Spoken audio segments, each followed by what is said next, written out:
MrBeast is a true YouTube genius. The following clips were compiled to show you exactly how. Let's get right into it. Way to get 100 million views on videos, you need something original, creative, something people really need to see, ideally never been done before, all these like things. And so you need like, if you want to consistently go super viral, you need just a constant stream of ideas. And the only way I've really found that I can consistently come up with 100 million view videos is to intake inspiration and then see what my brain outputs.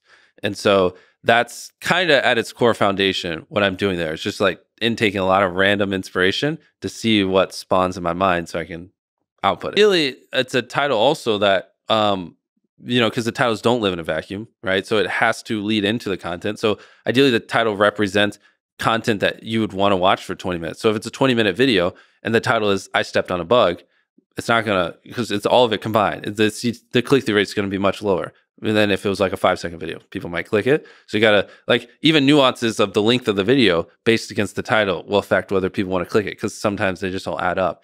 I mean, it's that, yes, ideally you want it below 50 characters, because above 50 characters on certain devices, you run the chance of it going ... So like, I took a light pole and I saw how many dollar bills I could stack on top, and they would just go ... because it's too long and it can't finish it. And that's the worst thing, because then people don't even know what they're clicking on. And so it's going to do even worse. Yes, the more extreme the opinion, typically the higher the click-through rate. If you can like pay it off in the content, then it just supercharges it. So like, oh, so you have a kind of estimate of the extremeness like this water, right? If you're like, Fiji water sucks. Yeah, that would do fine.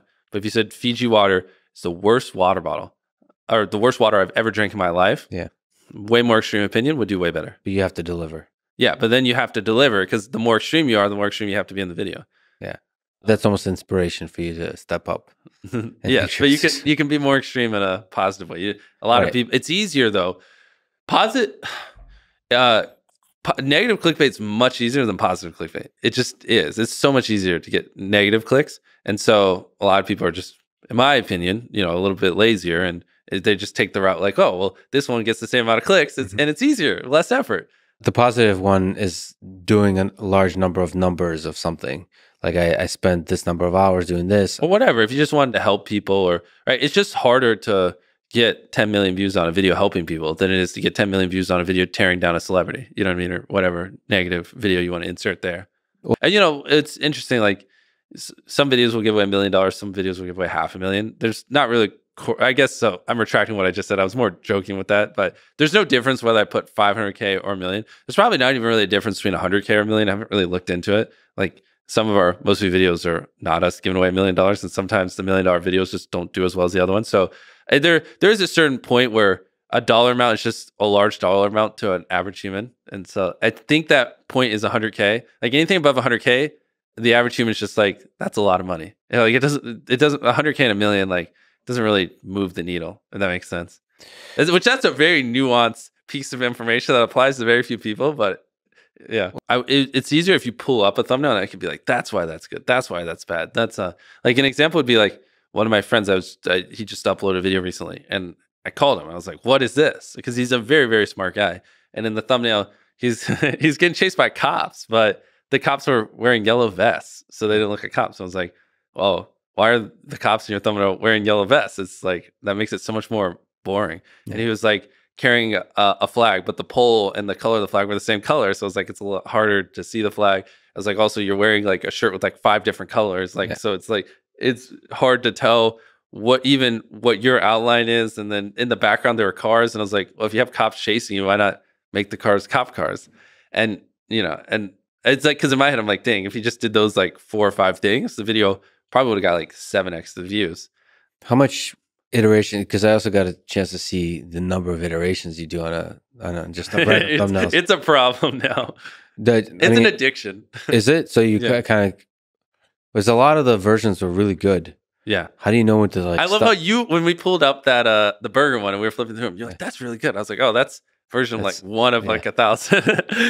But even the sketch, the idea was good. Like already, even the original idea is strong. Yeah, so one of our coming up videos, we made the world's largest plant-based burger, and the thumbnail we were thinking is like me standing beside the burger because it's 6 feet tall. That's what he's talking about. So like, just picture a giant 6-foot tall burger, super wide, thousands of pounds, and then I'm beside it, and then it's like eating the world's largest burger. Like that's just something you have to click. Like, so you were saying like, how would you describe a good thumbnail? Like that, you know what I mean? Like most of my growth came actually after I graduated high school. Basically what I did was I somehow found these other like 4 lunatics. 3 of us were college dropouts. One was a high school dropout. And one, I don't know, he just like quit his job. We were all super small YouTubers. And we basically talked every day for 1,000 days in a row and did nothing but just like hyper study, like what makes a good video, what makes a good thumbnail, what's good pacing, like how to go viral. And we just call it like daily masterminds. We would just get on Skype every morning. And like some days, like I'd get on Skype at 7 a.m. and I'd be in the call until like 10 p.m. And then I'd go to bed, I'd wake up and I'd do it again. And, you know, we'd do things like just take 1,000 thumbnails and see if like there's a correlation to the brightness of the thumbnail to how many views it got. Or like, you know, like videos that get over 10 million views is like, how often do they cut the camera angles or like things like that? Really? So you micro-analyzed everything. Really? Yeah, just, I mean, for like, we were very religious about it. And so that's where most of my knowledge came from, is I just surround myself with these lunatics and just every day, like we didn't do anything. We had no life. But everybody had sort of a similar vision. Yeah, exactly. And so we all had like 10, 20,000 subscribers when we met. And by the time we stopped talking, we all had millions of subscribers. And we all hit 1 million subscribers like within a month. It's crazy. Do you have a lot of guys coming to you for advice? Like, yes. Hey, I want to be like MrBeast. You know, actually, here, can you pull up my Twitter? I have something cool I want to show them. I mentor YouTubers a lot. You'll probably find this cool. One of the people I've been mentoring recently, he was doing $24,000 a month.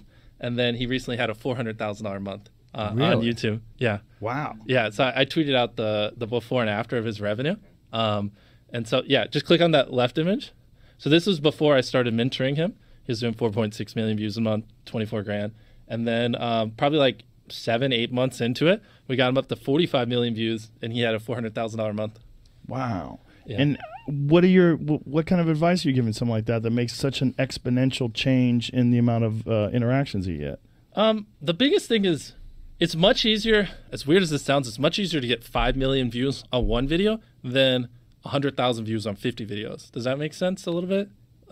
Like a lot of people, like you could upload one great video a year and get more views than if you uploaded 100 mediocre videos. It's like it's very exponential. Like essentially, like well, now I'm going to dial back to do well on YouTube. You just need people to click your videos and watch them. That's literally all YouTube wants. And so if you get people to click your video 10% more and watch your video 10% longer than mine, you don't get 10% more views. You get like 4 times the views, right? So you have to think like an exponential, right? Like a 10% better video is 4 times the views, not 10% more views. Right. And so like once you understand that and you like funnel your energy better, it makes a big difference. So it's usually like just like don't make your video shit. Put in effort, you know, like put in way more effort, like really hyper obsess over these videos, like triple the amount of time you're putting into that video.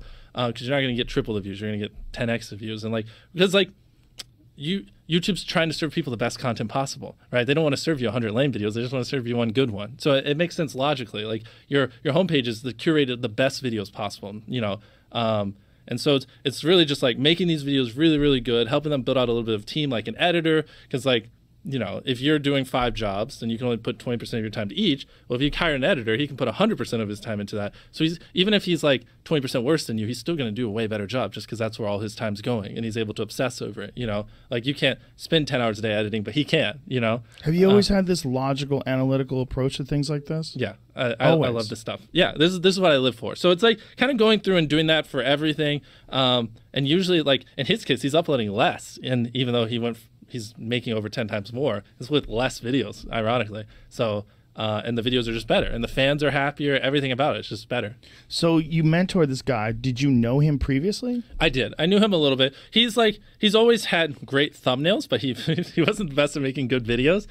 Those are the easiest people to mentor. They can get people to click, but they can't get people to stick around. So then I've obsessed over how to make good videos. So now I just teach them how to make a video good, and then boom, the channel just goes skyrockets. But how do you have time to mentor people with all the things on your plate? I find it fun. For me, it's kind of like therapeutic to go on a walk, call someone, and then just roast their channel. Is that what you do? You roast their channel? Well, like not meanly, but it's just like, yeah, like just honestly. Yeah, I'm like, I can tell you're a little lazy here. Like you could have put a little bit more effort. The hook was a little weak. Like, you know, like wow. why didn't you do this or the payoff or whatever? And you don't ask anything of them? You just him? No, I don't own any of his channel. I just did it for fun. That's a wild thing to do, man. That's so cool that you're doing that. Yeah, he's gonna kill it. I think he could go on to make. Who is this guy? I The thing is, You don't want to say it? Yeah, exactly. Because some people know who he is, and then they're gonna be like, "Oh, you're really successful because of MrBeast," which I don't want. Oh, right. Well, Yeah. look at you. Good for you, man. So you just look at that as an exercise. Yeah, it's fun. I do that for a lot of people. It's just, I don't know. It also How many's a lot?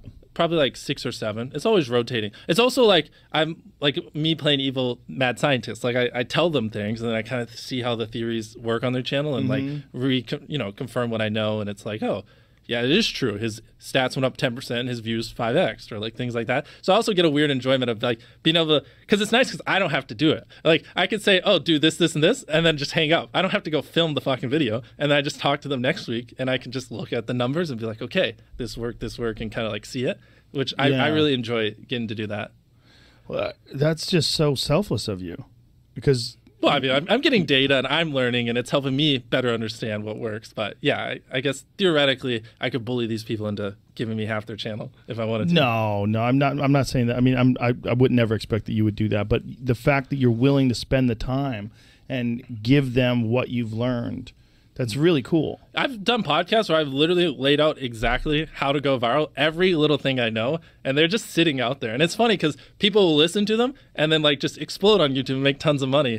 And it's just kind of funny because it's literally just out there. And like some people will still pay hundreds of dollars for a YouTube course or anything. Who teaches YouTube courses? I don't know. There's ones all over the place. I mean, are there really? Yeah, millions of people are trying to be YouTubers. So the YouTube courses, are they taught by successful YouTubers? I mean, you just Google it and we pick them. I mean, like there are tons of YouTube gurus. I mean, one I know is Daryl Eves, who I don't know how public he is with his stats. He's very intelligent. He knows what he's doing. So like his would be legit. But also I don't want to trash people. I don't know. There are other ones. Yeah. No, I understand what you're saying. So like you just get a satisfaction out of watching people improve and grow and knowing that you do really have a very comprehensive understanding of how this business works. Yeah, exactly.